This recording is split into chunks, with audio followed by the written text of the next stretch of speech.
salaam sama gars yi char naa leen bu wér kontaan seen bu baax a baax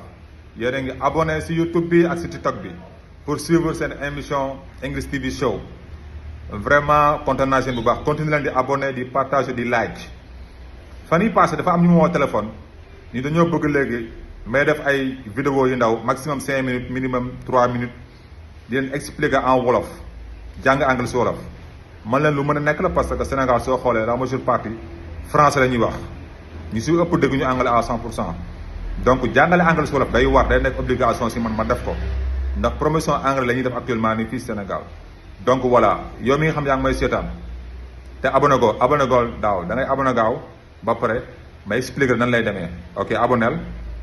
nga bësal notification bi ok bës nga notification bi léegi déglu ma nag xam nan lay demee képp koo xam ne ak doon boo mënti nekk moo xam mécanicien nga menuisier docteur femme d'affaires homme d'affaires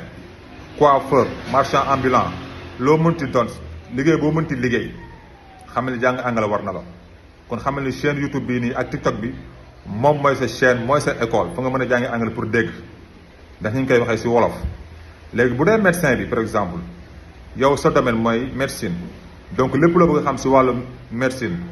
noo koy laajee si commentaire ngi bind sa question léegi soo bindee commentaire sa question